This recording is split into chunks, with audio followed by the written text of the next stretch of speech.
The Supreme Court may soon end regulators' power to reduce greenhouse gas emissions. According to the Daily Poster's Andrew Perez, oil baron Charles Koch's political machine is lobbying Supreme Court justices to issue a ruling blocking the EPA from enacting policies to reduce carbon emissions. Koch Industries is a fossil fuel giant that would benefit from such a deal, and according to Perez, dark money groups being bankrolled by Koch are getting in the ears of conservative justices ahead of oral arguments could bar the EPA from enacting policies to combat climate change. Reporter at the Daily Poster, Andrew Perez, joins us with the full story. Welcome, Andrew. Thank you. So tell us more about your reporting. What have you found? Sure. In the case, the Republican attorneys general are fighting to limit the EPA's authority to issue rules regulating greenhouse gas emissions under the Clean Air Act.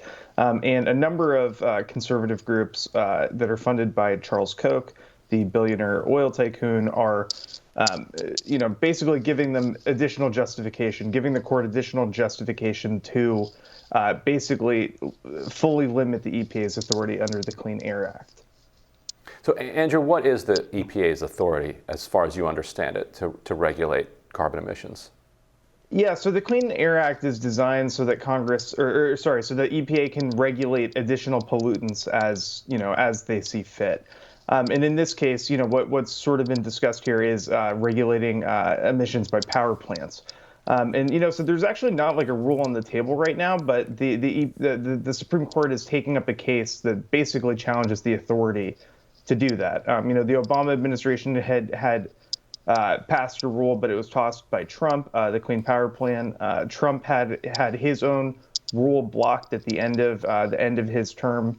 So that's, right now, basically these states are rushing in to say that, they actually don't have the authority to issue any of these rules. They're trying to preempt a rule from the Biden administration in years to come, too. Well, I guess I don't necessarily disagree with that. Shouldn't Congress, if it wants to give more authority to the EPA to regulate these matters, shouldn't they have to pass additional laws to deal with whatever new circumstances have arisen? So that is the conservative argument, is saying that, Congress can't designate or can't delegate its authority like this, to give the agency power to issue new regulations down the road. That is the argument, but I think I think we all know that, the odds of Congress stepping in here and, issuing new regulations is pretty slim given the makeup of the body right now. Right. So can you lay out kind of the architecture of the EPA in that sense, and the laws that empowered it, the Clean Air Act, to continue to find, look, in other words, there were certain known air pollutants at the time that the Clean Air Act is passed, and the Clean Air Act said that, if the EPA can identify, using this particular criteria, new air pollutants, then it's more important for the EPA to be able to move quickly so that people don't die from these pollutants than it is to, have Congress pass a law for every single new type of molecular emission coming from whatever smokestack is coming up. And so, what type of protocol did they go through to establish that this actually did meet the Clean Air Act, and it wasn't just trying to shoehorn in some type of liberal policy through an already existing statute? Yeah, this is sort of like the backbone of the EPA, right? This is like their primary regulatory rule in their regulatory authority. In this case, they're looking to limit carbon emissions by power plants, which are a chief polluter. It definitely qualifies as an air pollutant.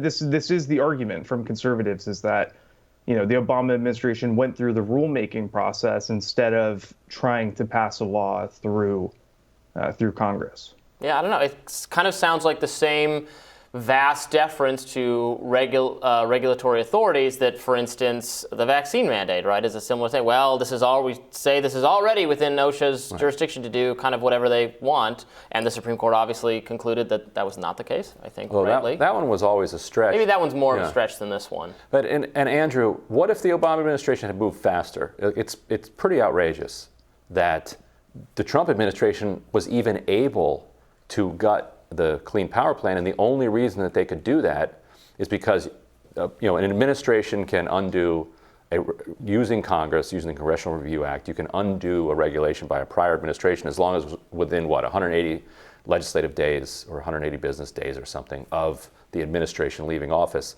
He had 8 years. He didn't have to take all 8 years to implement this. Why did Obama take so long?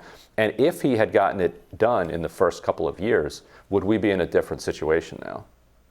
Yeah, I mean, I do think it's kind of hard to defend that. That is definitely a chief issue here. That I don't think that they were prepared for a Donald Trump presidency. I think that they passed a couple regulations, or they finalized them near the end of the administration, and yeah, they saw a whole bunch of them get run over by Republicans as soon as they took over. Yeah, I mean, I guess Congress is our elected representatives. If we want to be like pro-democracy about it, right? Shouldn't we be arguing that, well, there's no will to do this kind of thing because there hasn't been enough elected support for that kind of thing, and so liberals want to get around that by having the regulatory authorities, which tend toward wanting or supporting progressive goals, not being kind of constrained by the electoral process, which is resulting in this, I guess, horrific stalemate cycle after cycle, and so then you need the regulators to kind of be able to just do whatever they want, because if you wait for the congressional authority, you're never going to get it because we have the stalemate. But that reflects the actual stalemate among what the voters want in the country. Yeah. I mean, it's yeah. Yeah, I mean, that's the fundamental question, right? Yeah. And then the fundamental question becomes, is Congress actually a reflection of the democratic will of the people, or is it a bought and paid for institution just set up to block what people want and to kind of transmute the will of corporations into a public will, through these dark money campaigns that convince people that actually this is not something that they want? I don't know, but do the people want, whatever higher gas prices or energy prices or product prices that in general might result from the EPA more aggressely regulating these things? I think they want no gas prices. How about that? Zero. They want free gas. Yeah, zero. The sun does not charge. Free. The wind, also free.